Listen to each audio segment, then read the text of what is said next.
So guys last video में हमने cover किया था केमिकल रिएक्शन के बारे में और उसके टाइप्स। तो आज हम करेंगे ऑक्सीडेशन और हमारे पास चल रहा है चैप्टर 1 केमिस्ट्री क्लास 10। ठीक है, तो आज हमारे पास है ऑक्सीडेशन। तो ऑक्सीडेशन जैसे इसके नाम से ही पता चल रहा है कि जहाँ पे मतलब ऑक्सीजन से कुछ रिलेटेड हो। तो आप देख सकते हो कि यहाँ पे मतलब एडिशन होता है ऑक्सीजन का, और हम नॉन मेटालिक एलिमेंट्स भी बोल सकते हैं, और हाइड्रोजन का यहाँ पे रिमूवल होता है। ठीक है, और हम मेटालिक एलिमेंट्स भी बोल सकते हैं, फॉर्म अ कंपाउंड, उसको हम ऑक्सीडेशन बोलते हैं। जैसे रस्टिंग ऑफ आयरन, तो ये एक ऑक्सीडेशन है।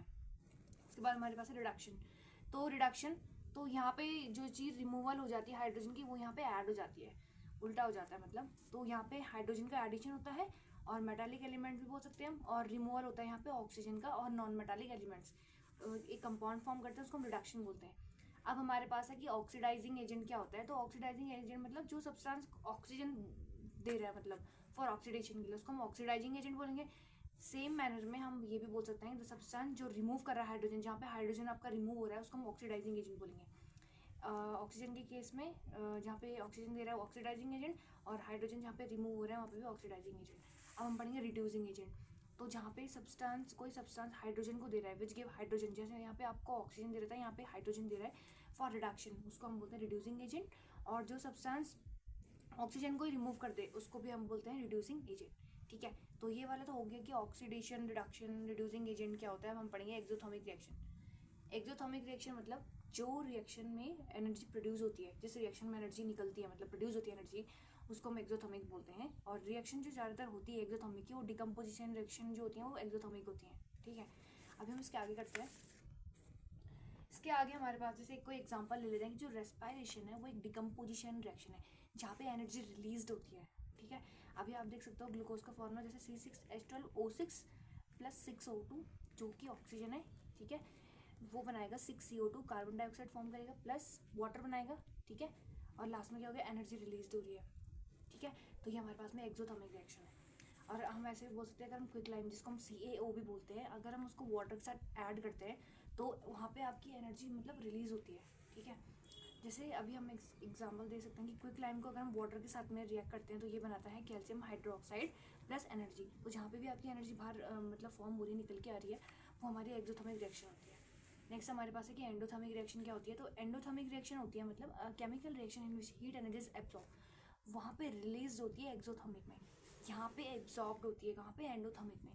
तो हम इसको एंडोथर्मिक रिएक्शन बोलते हैं। ठीक है, एग्जाम्पल से डिकम्पोजिशन ऑफ कैल्शियम कार्बोनेट, जैसे CaCO3 किसकी प्रेजेंस में, हीट की प्रेजेंस में क्या फॉर्म करेगा, calcium oxide plus carbon dioxide. तो यहाँ पे एनर्जी जो है, हीट एनर्जी एब्जॉर्ब हो रही है, तो दैट्स वाई ये क्या है, एंडोथर्मिक रिएक्शन है। ठीक है, अभी हम इसके आगे करते हैं। अब हमारे पास है कि क्या क्या इफेक्ट्स होते हैं ऑक्सीडेशन रिएक्शन के एवरीडे लाइफ में। सबसे पहले हम पढ़ेंगे कोरोजन। तो हम बोल सकते हैं कोरोजन का मतलब कि process of slow conversion of metal into their undesirable compound due to their reaction with oxygen, water, gases etcetera present in atmosphere is called corrosion. तो जैसे आप देखते हो कि मतलब धीरे धीरे जब मतलब कन्वर्जन मतलब चेंज होने लग जाता है मेटल का, वो अनडिजायरेबल कंपाउंड में। ठीक है, ड्यू टू द रिएक्शन में वो मतलब रिएक्शन करता है आपके ऑक्सीजन के साथ में, वाटर के साथ में, और अदर गैसेस के साथ में जो भी हमारे एटमोसफियर में प्रेजेंट है, तो हम उसको बोलते हैं कोरोजन। इसका सबसे अच्छा एग्जांपल है कि जब आयरन रस्ट होता है, तो ये सबसे बेस्ट एग्जांपल है कोरोजन का। ठीक है, नेक्स्ट हम पढ़ेंगे रस्टिंग। तो जब मतलब आयरन क्या होता है, रिएक्ट करता है ऑक्सीजन के साथ में और मॉइस्चर के साथ में, और ये मतलब रेडिश सब्सटेंस फॉर्म करता है, उसको हम रस्ट बोलते हैं, उसको हम जंक भी बोलते हैं। तो रस्टिंग ऑफ आयरन एक रिडॉक्स रिएक्शन है, रिडॉक्स रिएक्शन है। Corrosion weakened the iron steel object and structure, जैसे रेलिंग, कार बॉडीज आपने देखा होगा, ब्रिजेस एंड शिप्स, तो मतलब खराब होने लग जाती है, उनमें जंग लगने लग जाता है जैसे रेलिंग वगैरह में। इसीलिए इसको प्रिवेंट करने के लिए कुछ मेथड्स भी होते हैं, रस्टिंग को प्रिवेंट करने के लिए कुछ मेथड्स होते हैं। तो यहाँ पे ये कुछ मेथड्स हैं, जैसे हम पेंट कर सकते हैं ताकि उसमें जंग जल्दी ना लगे, खराब ना हो। बाय ग्रीजिंग एंड ऑयलिंग कर सकते हैं हम उसमें। और गैल्वेनाइजेशन मतलब एक लेयर होती है जिंक की, उसको प्रोटेक्ट करने के लिए, ताकि उसमें रस्ट ना लगे। तो ये था हमारा कोरोजन और रस्टिंग के बारे में। अब हमारे पास है रैंसिडिटी।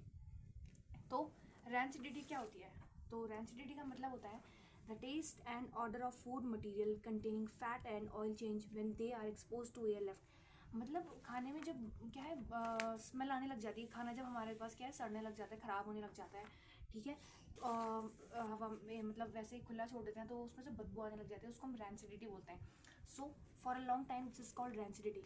ये क्यों होता है? It's cause due to the oxidation of fat and oil present in food material, क्योंकि हमारे क्या है, फैट और ऑयल प्रेजेंट है हमारे फूड मटेरियल्स में, इसलिए ख़राब हो जाती है, इसमें से गंदी स्मेल आने लग जाती है जब खाना बहुत लंबे टाइम के लिए वो हो जाता है, मतलब सड़ने लग जाता है। तो इसको प्रिवेंट करने के लिए भी हमारे पास कुछ मेथड है।